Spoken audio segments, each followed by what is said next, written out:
And we are so grateful that we are multiplying. We are so grateful that we are multiplying. Hallelujah.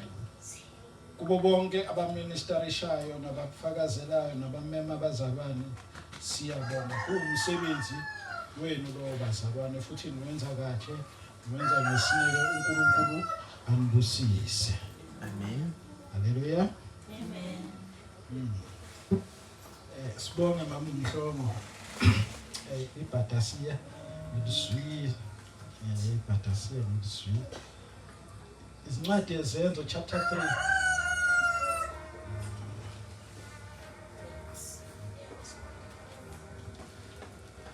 Noma singafunda amavesi awu-4 la manje sizowachaza ukuhamba kwendlela. Yabona? Ngabamba-ke mina 12:44 fanele sibe sisabili. Acts chapter 3 verse 1 to verse 4. Asibambe kanjani?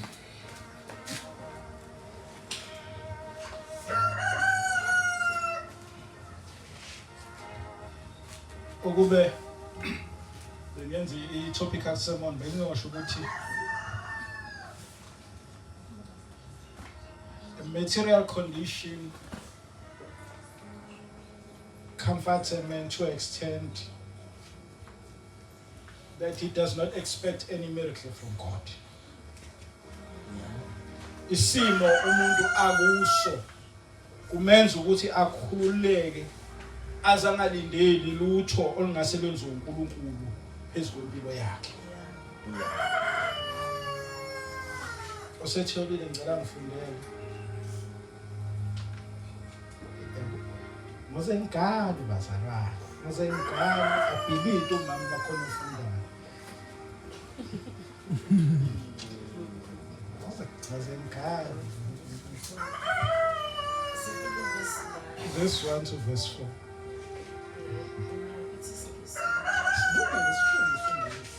Bazalwane bafundile labazalwane. Verse 1 to verse 4. Peter and John went to the temple one afternoon to take part in the 3:00 prayer service. As they approached the temple, a man lame from birth was being carried in. Each day he was put beside the temple gate, the one called the Beautiful Gate, so he could beg from the people going into the temple. When he saw Peter and John about to enter, he asked them for some money. Peter and John looked at him intently, and Peter said, "Look at us." The lame, look at us. There was verse 4. Hallelujah. Baba wethu ongcwele, siyabonga ukufunda kwezwi lakho. Esikhulekelayo ukuba lenze umsebenzi kithi. Izinhliziyo zethu zilamukele iqiniso lezwi lakho. Ziguqulwe izincingo zethu okanye imicabango yethu. Senze njengalokho siya ngoKristu. I pray ukuthi nami ngibe umunye odliwa yizwi lanamuhla. Ukuze Nkosi uma igoqa imihla yami emhlabeni ngima phambi kwesihlalo sobukhosi. Sengizilanda ngisijumele ngizenzile phambi komhlambi wakho ngifunyana ngingenasici ngenacala. Ngenxa yokuthulula iqiniso lakho linjengoba linjalo. Engikhulekelayo Nkosi ukungaveli kokuhlakanipha kwami kepha kuvele uKristu engumnqobi kuyena futhi ophethe igunya. Kuyena osebenza izingqondo zethu, izinhliziyo zethu, ingaphakathi lethu kuze kubonakala izithelo. Nkulunkulu wethu ongcwele, siyabonga ubuhle bakho esilokhu sibone njalo ebuseni emini ntambama. Noma sicelayo singakufumani kepha silokhu sibona ubuhle bakho. Uhlele esihlalweni sobukhosi. Ubukhosi obabukhona umhlaba ungakasekelwa. Obakho ubukhosi buhlukile kunabasezweni. Obakho kabunampango kabungabangwa ngoba kunguwe kumile kuyiqiniso. Kepha kathathi ibuthe ebantwini yibo kunika abantu ubukhosi bakho buyonke kusibekele amahlazo abantu kubembathise ingubo yakhe egcwele ubukhosi bakho buyabuyisa umuntu kuNkulunkulu. Uwe phela kwazi ukubuyisa umuntu ubuyisela kuwe ngomhlatshelo wakho fanelekile. uNkulunkulu wethokoza uwe wedwa kwazi ukuphunza isimo abane into engenzeka emhlabeni. Uwe wedwa kwazi ukusiphula imisedari yaseLibanon. Uwe wedwa ofohlayo njengamanzi amaningi. uNkulunkulu ongavinjelwa lutho. uNkulunkulu okwazi ukupenetrate isibeletho sevathina. Maqedane abeke indodana ayokuba umkhululi wethu. Uye noNkulunkulu okwazi ukubeka esibelethweni esidala. Uye uNkulunkulu awuye ekuseni evela njengelanga ekhanyisile labathela. Uye uNkulunkulu owayefudumeza u-Israyeli ngohambo emakhasini. Uye uNkulunkulu okwazi ukusinikeza amanzi kumasomiya. Uye uNkulunkulu ongumhleni wethu. Siyabonga Nkosi. Siyabonga uNkulunkulu wethu.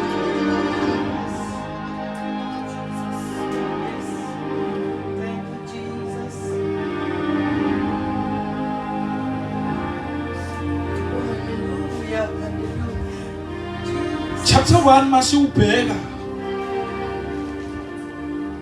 sibona it's a farewell. Sibona ukuvalelisana, sibona abantu ebebehamba naye uJesu bephila kuJoel kodwa bekuyo incwadi yezenzo. Belindile isethembiso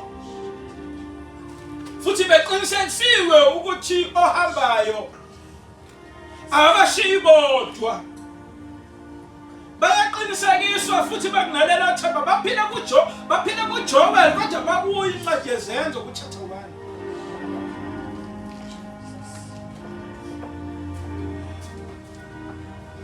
Sibona in these two chapters, chapter 1 and chapter 2, labantu mhlabizolungiseka nalesijwayele ukuyenza. Mhlabizolungiseka olimalayo ngiyaxolisa engakalimali. Sizwana zana isheshe kulelela ngiqonde ukungathela ikhona. Sibona from chapter 1 to chapter 2. Uma bhala uLuke ubhalela uTheophilus. Uke embhalela emchazela ukuthi insindiso ifika kanjani. Uma sembhalela ke manje umbhalela kunalezi zinto eziwu2. Ukufika kukaMoya Engcwele nokusebenza kwabapostoli esehlile uMoya Engcwele. Ubhalile eqaleni ukuthi insindiso ifike kanjani, ofikile ufike kanjani. Angazi noma sizoyiqonda yini le mase sifika ku chapter 3. Le ukuthi kunento ayivezayo uLuke as a physician or as a doctor. Ukuthi lo emkhuluma ngaye uyawuhlula umcabango nolwazi lo dokotela. Uma siza ekuphiliseni, uma siza ekuzalweni, uma siza kulokhu kwi-healing yomuntu lesi understandayo njengodokotela uyayehlula akayishiyi leyo nto ufakazi uyu chapter 3. But ku chapter 2 kunento eyenzakalayo kubazalwane sekwehlile uMoya Engcwele, kunesethembiso, kunokusebenza kaMoya Engcwele, abantu bagcoliswa ngoMoya Engcwele, kunabantu abanikelayo bakhathalele kwenkosi. Kodwa bese bakwenzile ukunikela bekhathalele kwenkosi bakwenza ngesihle. Kodwa ku chapter 3 uma ke uthandazwe ethempelini. Bekumnandi benayekela nabo kodwa ku chapter 3 kunephutha elikhona. Nakuthi uma sekuyisikhathi sokuyothandaza. Abazalwane bekulula ukudlula komuntu who is paralyzed eseduze nesango elihle ethempelini. Lihle ithempeli. Lihle nesango lakhona. Kodwa isimo somuntu esingesihle phambi kwethempeli okanye phambi kwesango. Lo muntu njalo uyiswa njalo ukuba yohlala akhangeze. Lo muntu usecomfortable, useyazi ukuthi ngine excuse ukuthi indoda ayisebenzi. angisebenzi ngikhubazekile ukukhubazeka kwami kwaziwa wonke umuntu and akekho umuntu ongenza oluthile ngakho noma bajabula ngaphakathi ethempelini kodwa akekho ocabangayo ukuthi ngisengangeniswa nami ethempelini ngiyojabula ase ngicomfortable ngakho ilenzuzo engiyenzayo Yeah. Bese siyaqonda ukuthi akuyonke into yolungiswa imali ngempilo yomuntu. Yeah. Umile singakusebenzisa umsukumisa. Uhlezi comfortable. Futhi akekho ngasamazi wonke umuntu uyamazi. One akekho inviteayo ukuthi ayitho asiqhubule sikufake ngaphakathi ke namuhla. Ingabe isenzo sokuqala yilesi cha akusisona sokuqala ngesikhathi uJesu esahamba nabafundi bakhe ukhona wayehlezi eduze kwechibi Yes. kungekho omngenisayo uyazi ukuthi lo wayehlezi eduze kwechibi wayethanda ukusinda kodwa futhi akekho omngenisayo incwadi yezenzo ukhona umsusayo ayombeka eduze kwesango elihle. Wabona umehluko? Akasekho uJesu physically kodwa bakhona abantu abakwazi ukumqukula okhubazekile bembeke khona abacomfortable kungekho futhi kuye angazi noma bazalwane seyiqaphele na ukuthi kulomuntu ayikho kuye into ethi angihambe ngiyokhonza uNkulunkulu noma ngicele ukuyokhonza uNkulunkulu kodwa ngale masibuka ngale kusa introduce igospel ukhona othandayo ukungena echibini kepha akekho wonke umuntu ukhathalelo kwakhe kepha ngapha bakhona bakwazi ukumbeka kepha akekho okhathalelo ukuthi naye ngesikhathi somkhuleko akasambe naye siyokhuleka because isiyathambiso somoya ingcwele sesenzekile in chapter 1 chapter 2 it has been fulfilled but amandla has not been demonstrated. Amen.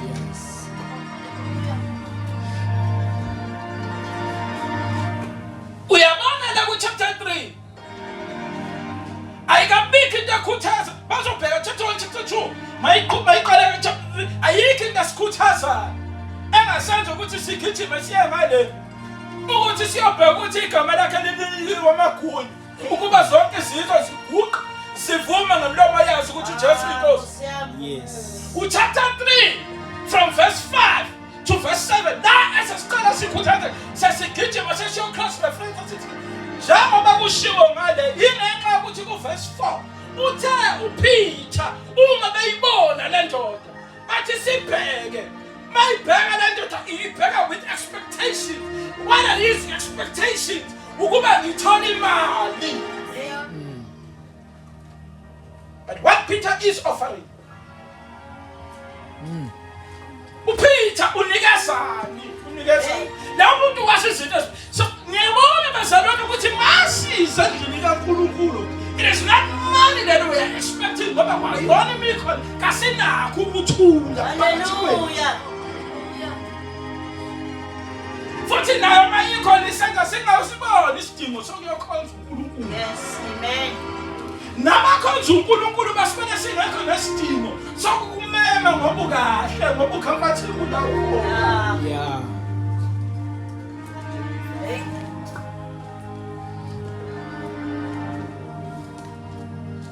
And Peter said, look at us. Oh, I can tell.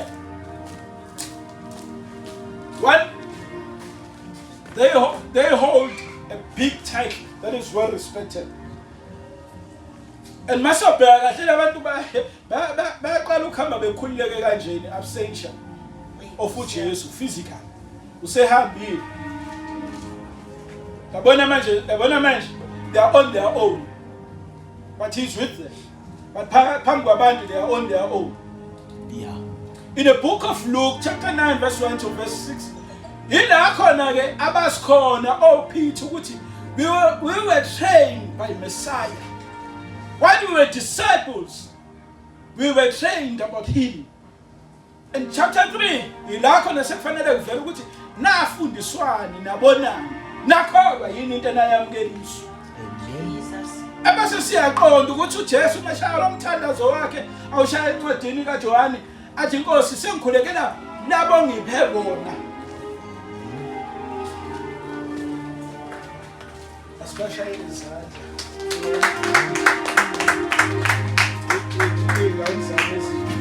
Hallelujah. Ayibona nje ukuthi ingibamba ubaba futhi ubaba. Amen. Njalo.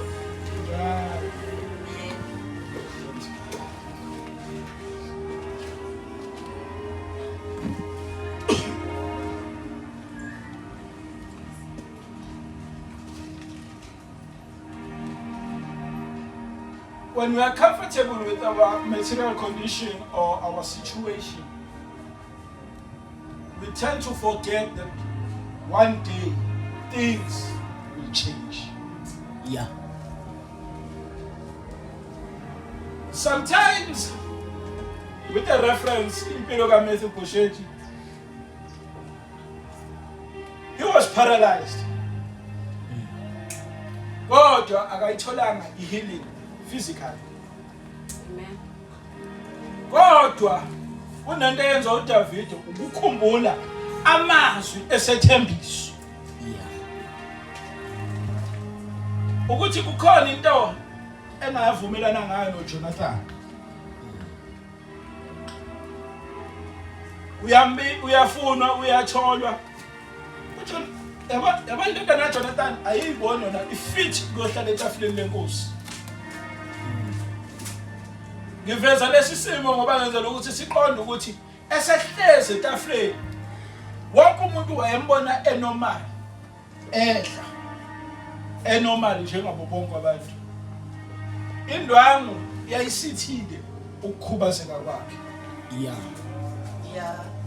Kodwa nosizwa ngaye kwincwadi yezenzo chapter 3 ukukhubazeka kwakhe kwakungasithekile kwakwaziwa wonke umuntu oya ngesikhathi somthandazo wayedlula kuyena ongumnyango siyaphosa lawo mashumi lawo siyaphosa ngoba uyabona ukuthi umuntu ocelayo nokhongozele iqiniso lithi sometimes sinika simningi ngoba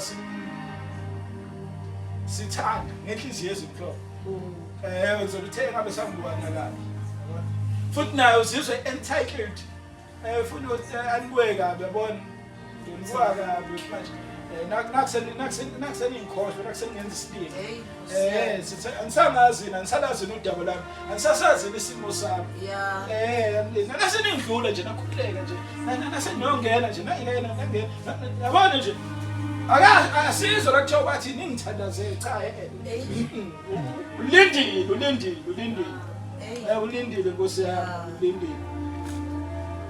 Bazalwane, sometimes my expectations ethu uNkulunkulu akasinikezi khona. Yeah. Umethu Petru look at us. Nkosi yami yathemba makwabuthi abapostoli kusha abapostoli. Kusha abapostoli benkosi. Bambonela uJesu. Labantu banencebo. Ngadla kahleke namhlanje uyabona? Kahle. Sometimes nathina befundisi mase usindiswa obona ozuyitheke yakhe unesikhundlanyana lapha emsebenzini kunalokho ukuthi hawe yokweshumi Nkosi kwande. Sasibuka lena. Yeah. Ethu Petro. Asina golide, asina sina. Yes. Wache wodwa. Hey. Kepha yabona umuntu amasethi kepha uthi umuntu nosethi kufanele ubone ukuthi hayi athi khona idate angithembisa yona yabona ke manje phinde ngathi avuseleleke Nasikhona ukusala. khona ezoqhatha yabona khona uthi egameni uyabona ke manje the exercise of understanding okwakushiwo kuJohn chapter 1 from verse 10 to verse 11 uthi bonke bamamkelayo baphiwe igunya lokuthi babiswe ngabantwana bakaNkulunkulu. Now Peter and John, they are exercising the authority given to the name Jesus Christ of Nazareth. uNkulunkulu akhuluma ngaye wathi indodana yami leyizweni yenzeni khonweni because kuyo ngehlisile amandla. He's given authority and power, and he has demonstrated. And he risen. I will build my church. That manifested, and now he's no longer with Peter and John, but they're left with the name. When they call upon the name, now when they call the name with authority, with a good standing, Oh, hallelujah.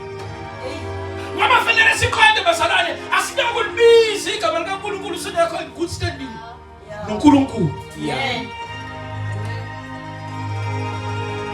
Na abantu uyabona nje nami ngathi ukuthi awubethi uzongitshela ngegama yabona lana mina ngizosebenza ukusebenza imali wena uzongitshela ngegama nje umqondo womuntu onama expectations akhe sefanele siqonde abazalwane sesijabulile ukuthi uvukile sefanele siqonde ukuthi uNkulunkulu when we deals with our situation and taking us out of our comfort zone akayukufika ngendlela esilindele ngayo. Ufakazi wami uzamaJuda when they were ready and willing to receive the Messiah, they waited expectantly a politician that will give them the sustainability ukuthi politically nabo basibanisha kanti lo osayo akayukuza njengoba bonke abantu abazalwayo uyawukuza and wena ethelelekile yingakho kuzwakala lapha kwi-book of John that can something good come out of Nazareth. In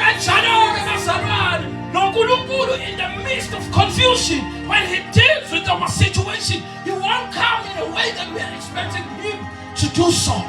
Because he is beyond our thinking capacity. Is limited, but even amazed us still we call to grave. Jesus. Amen. The next verse. The man was healed. Yeah. The man was healed. The man was healed.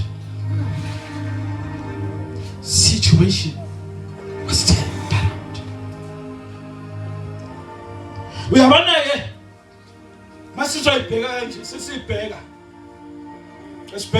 Sesibheka ukuthi lendi bi affecta kanjani abamsusayo bebenama plans abanawo ngosuku kodwa into yokuqala ukususa lo muntu ekhaya siyombeka lapha. So isimo asingaba kusona uNkulunkulu engakasilungisi sibona after my result ukuthi besikhoze inconvenience engakanani kubanye abantu. Yes. Yingakho kubalekile ukuthi uma usuphula ukwisimo ubuye uyobonga abantu bebenesineke kuwena. Yes, Lord. Amen. Amen. Yeah.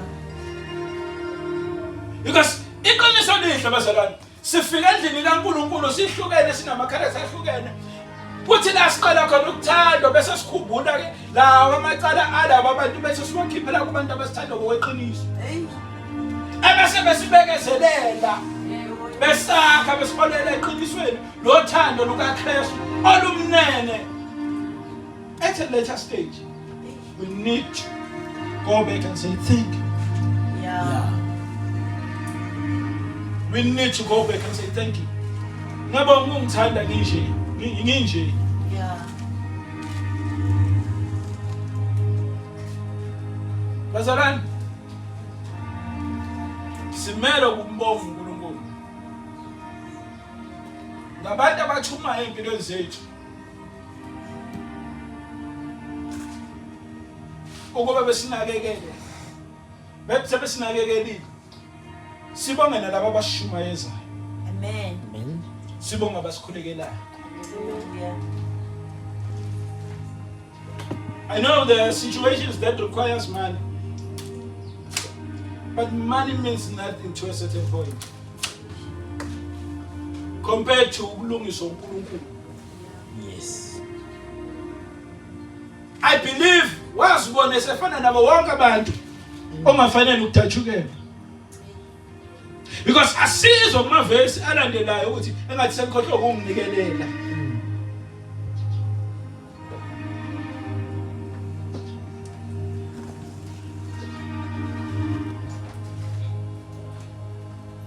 Hayi sengizoqeda bazalwane. Ngiyikalela isikhathi.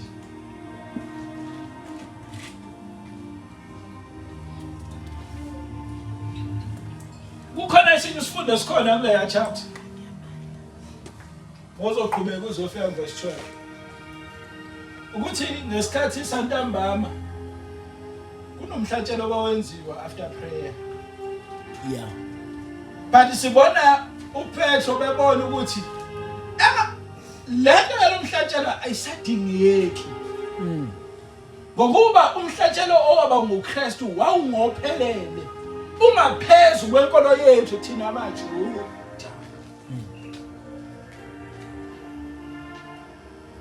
Now they begin to understand and honor a perfect sacrifice that was given by God. Eyathatha yonke iminikelo efanele ngabe yenziwa yithi, efanele ngabe siyayikhipha, yabalela kuyo indodana kaNkulunkulu. Then we live by grace. And with an understanding of grace ukuthi ke isebenza kanjani thina. Senzelwa umusa. Izinto efanele ngabe siyazikhipha. Yes. Kodwa sabalela kwindodana ingakho kubalekile ukuhlanganyela kithi ke siyobonga sonke ukuthi senze lomusa. Ingakho umehle nomoya ngcwele baniswa kahle lapho kufundwa khona ukuthi wehle kwaba yiloya naloya wezwa okhuluma ngolimi lwakubo. Yeah. Hayi makuthiwa times kushiwo ulimi language. Amen. Ulimi language Yabazalwane 11 official languages in South Africa. la language. Amen.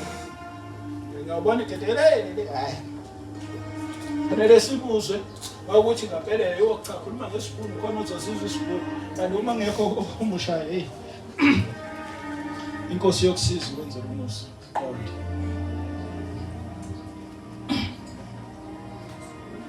Enye into fanele siyibone lapha kuPetro ukukholwa anakho egameni likaJesu.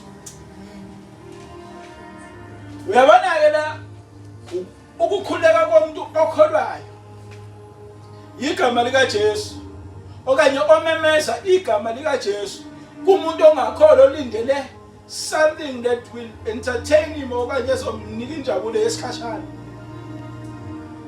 Base siyabona ukuthi siyoqonda lo mhlabeni othi le njabulo esinayo ifunyanwa ngokuza kuJesu. I can tell uyabona mangiwa ngamehlo enqondo le ndoda yanqabashiya yajabula yahlabelela ngicabanga ukuthi yahlabelela ngenzelwa inceba nje. Hey. Ngenzela umusa. Yeah. Ubani wayazi ukuthi ngoke ngihambe kanjena nasekhaya umuntu okhubazekile okanye asesimeni kwesinye isikhathi akalaleleki kwesinye isikhathi ayikho into angayisho engasizwakala. Yes. Amen. Because udonga lesimo sakhe lumile phambi kwethu lusenza thina besisabona lokuhle ongasiqhamuke kuyena. Kodwa ngiyamthanda ke mina uMespecial ngale kweTestament edala ukuthi uma sekubuya uDavid naye wayesibona ukuthi kufanele azihuthule ahamba yohlangabeza inkosi njengabo bonke abantu. Yena wasibona efana nabo bonke abantu nabafanelekile ukuba beyohlangabeza inkosi. But uDavid kuye wakunakho ukuthi khululeka ngesazi isimo sakho. That was not needed. But yena himself ngaphakathi wayebona kufanelekile ukuthi mina ngithusa inkosi uma ibuya nempi yayo. Amen. Yisimo ehlukene but kuba ngathina ngaphakathi ukuthi uNkulunkulu utshalana. Amen. Ukhona umuntu okwazi ukutesta i-character yakho. Lento njaleke ukuthi awuhluphe ngiyahluphe. Awuhluphe uzukhala wena. Mhlawumbe bazongizwa laba babeleke labantu abagula uhambe endlini nangasese ufike uyokhala ezakabongi ngiyazama uphinde ubuye usuyizulile usuyilungisile usuyamfunza achizele umfunzi kuyo kanjalo noKristu nathi ngesikhathi esilungisisa isiswini sisuke sinjengabantu abagulayo. Yes, Lord. abenza ngathi abathi fanele badle amaphilisi ngesikhathi esiwukuthi abaphebeza konke ukuzama kwabantu abakwenzayo abakwazi ukuphikisa i-effort kaNkulunkulu uNkulunkulu ekwazi ukukhombisa olunusuku kodwa wena unganeliseki ukuthi uvuka usaphila wathi uma uvuka wavukela abantu abakunakekelayo kodwa wena ufune okungale okungaphezulu uzibone u-entitled kunokuthi ubonge mhlawumbe uNkulunkulu safanele sikhuleke ukuthi akasize kwi-entitlement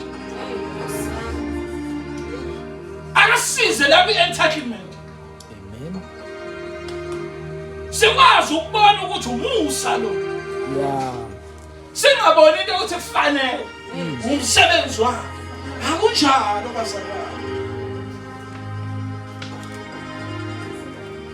akunjalo uyabona lento ngisho ukuthi abantu abazi ukuthi umsebenzi wabo ukunginika imali bese ngiyaqhubula ngoba labo bangiqhubula bayawazi umsebenzi wabo ukuthi ungiqhubula bese ekhaya abangiletha abayazi futhi nabo kukhona okuncane abazokuthola Amen. andizolima bheketwaneni nje kukhona emndenini efanele sikhulekela lento yokuba Greek yokuthanda abantu abaphazamisekile emndenini ngoba sekusoqala kusho umhla ka1 siqale sibageza uNkulunkulu akasize yabona usasa uNkulunkulu asisize kuleyo ndawo ayikho eBhayibhelini kodwa sengiyacela nje ukuthi uNkulunkulu asisize uyabona usasa ngempela akasize kwabazele bengagijimi bekhaya ngoba nakusekolanda ikhadi lezingane bephinde beyi-abuse imali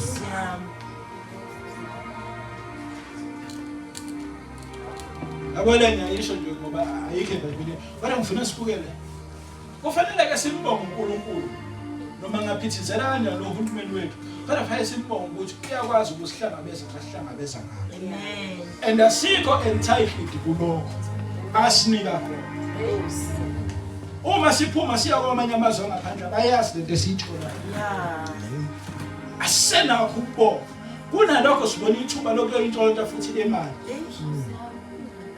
uNkulunkulu asisize kuleyo ndawana ugeza kunembezi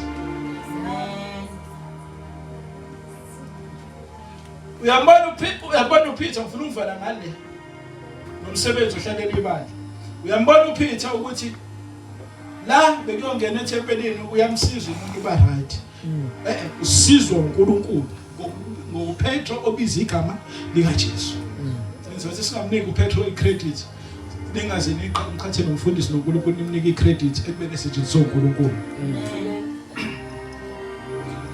siyabona ukuthi ku chapter 3 is very right uyadlula kodwa kunama chapter alandelayo uPetro uyaboshwa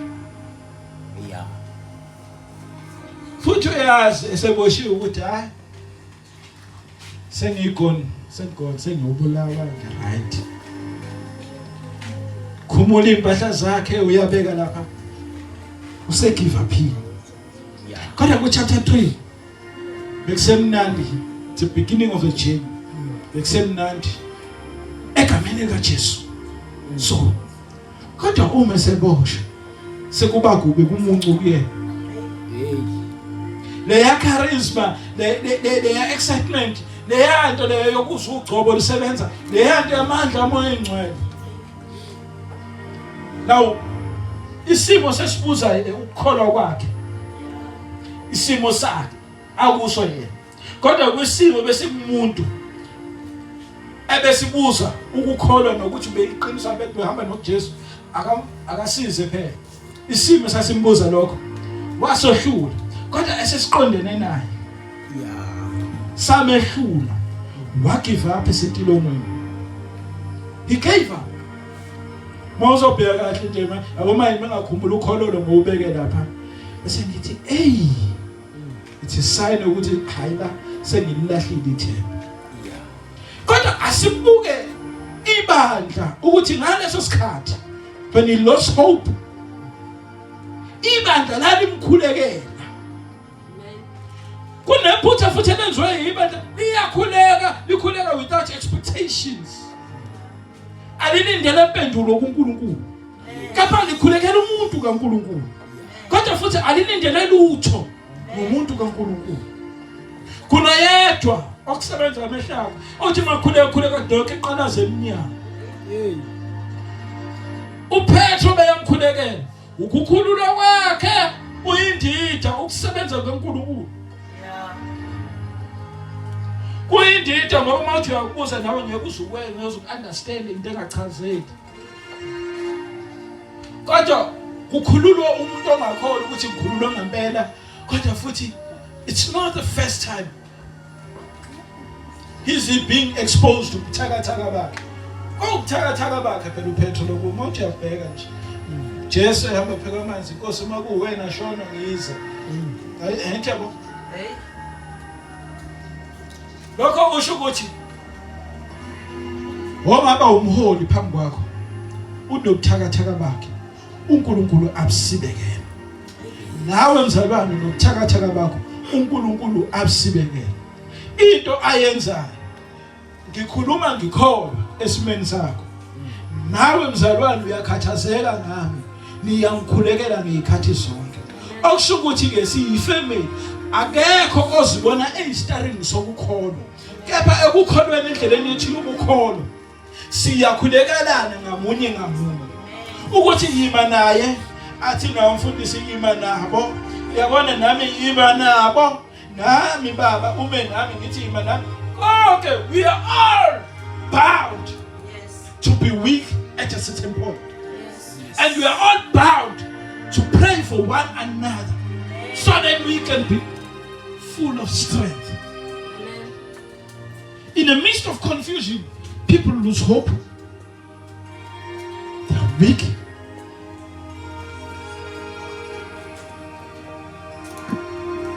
Bese bakhona umhlabelelo wamakhona. Othi icansi lami laselindla. Yeah.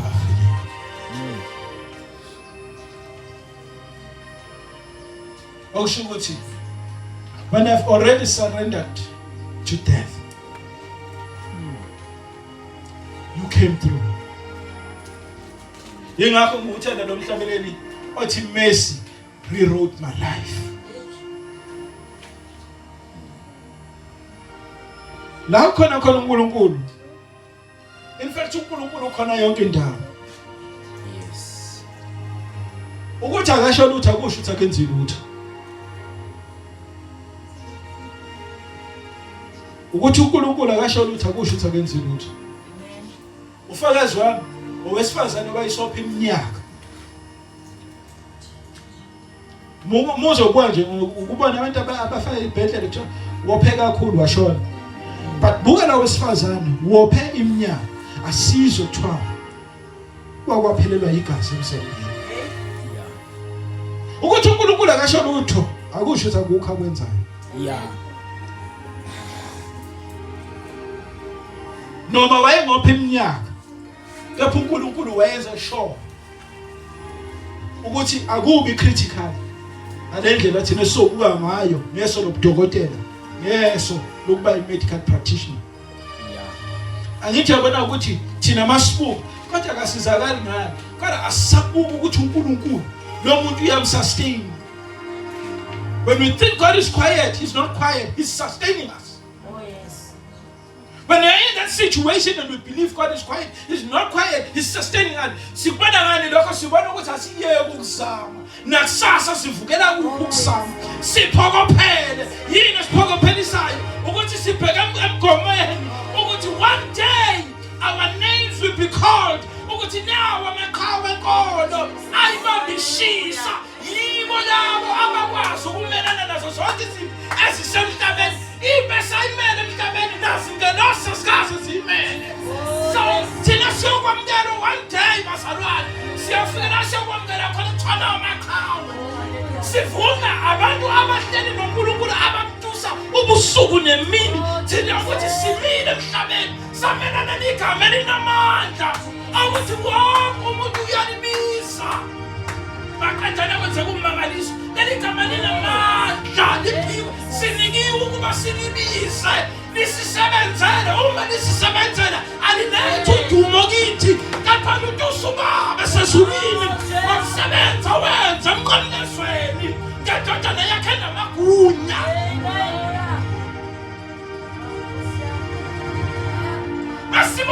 njengomoya oyingcwele phulukisa umuntu akwethu ukubonga umsebenzi osemqondezweni singabazi okwasifela ukuthi noma laphakala igasi 2000 years ago namhlanje lisawenza umsebenzi. It washes our sins away.